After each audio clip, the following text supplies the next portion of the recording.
When Saturday came, Bat woke up feeling nervous. What if Israel wanted to hold Thor? Would Bat have to let him? What if Israel didn't like the snacks Bat and Mom had decided on? Lemonade and crackers and apple slices and cheese? Mom had asked Bat what kinds of food Israel liked and what he liked to do for fun. But Bat didn't have any answers. He hadn't ever noticed things like that.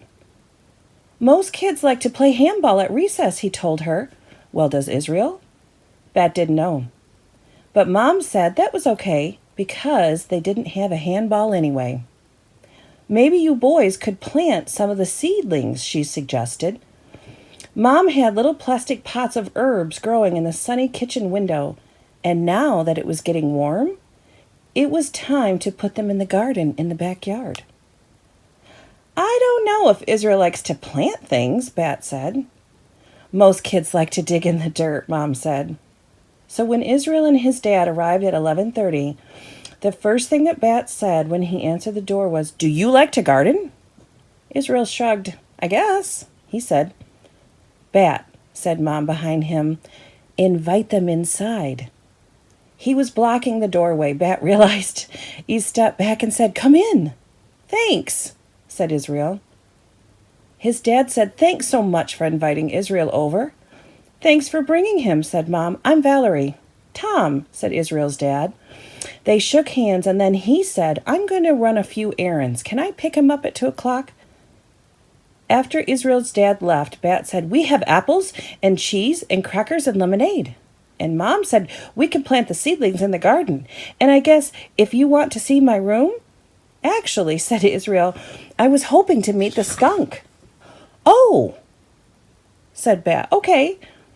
Thor was in his enclosure. He was getting big enough to walk now, but he still wasn't steady on his feet. He seemed to know that when Bat opened the enclosure door, it was something to be excited about, because he woke up and started scooting around.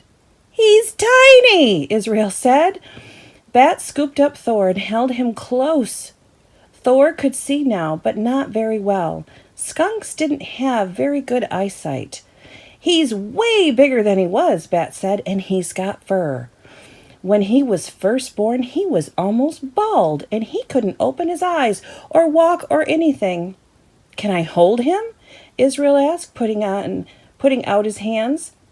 Well, that sounded like a terrific idea to Bat. "Have you ever held a baby skunk before?" "No," said Israel.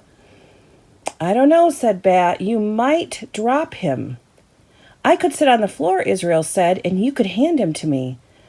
Bat wanted to say no, but Mom said, "Bat, honey, you'd never held a skunk either before a few weeks ago, but you've never dropped Thor." "I don't know," said Bat again. "Would you promise to be careful?" "Yes," said Israel, "I promise." Bat wanted to be sure that Israel was taking this seriously, that he understood how important this was, being careful with Thor. So he looked straight into Israel's eyes. Maybe he could see something in there, like Mom said. Maybe that would let him know that it would be okay to trust Israel. Israel's eyes were light green, and they framed his by thick black eyelashes. Those pupils were round and black, just like everyone's pupils. Bat wanted to see in Israel's eyes, but all he saw were eyes. Then he looked at Israel's hands, the way they were cupped together to form a safe little nest.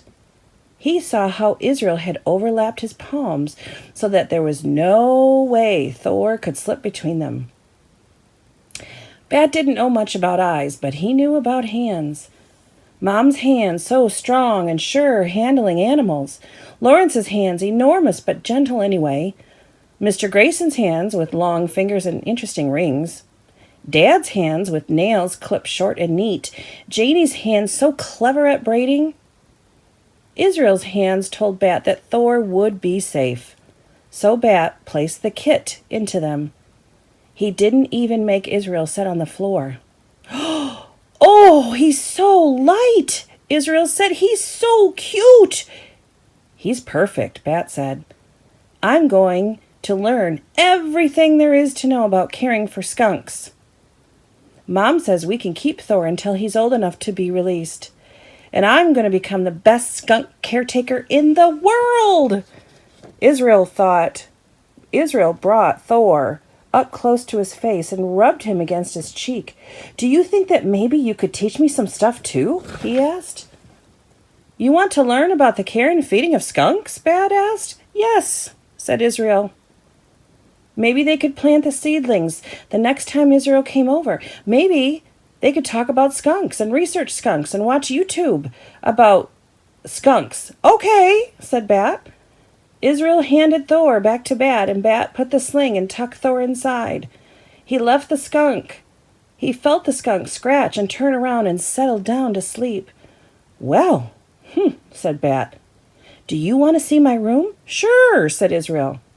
So Bat led the way through their little house, down the hall, and into his room.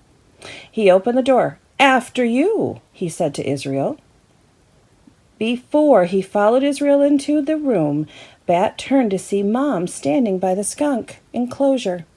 She was smiling, and she lifted her hand in a little wave. She looked happy. And Bat felt happy. Really, really happy. He had a warm, sleepy skunk kit in a pouch around his neck, and he had a boy, maybe even a friend, visiting his room, wanting to research skunks with him. Bat didn't know how things would turn out with Thor, but he didn't know how things would turn out with Israel either. But right now, Bat felt as happy as he had ever felt in his life. He waved back to his mom, and he felt his face stretched into a smile as wide as hers. And then, with Thor tucked safely into his pouch, Bat went into his room to hang out with his new friend. Trombley Terriers, we hope you enjoyed the book.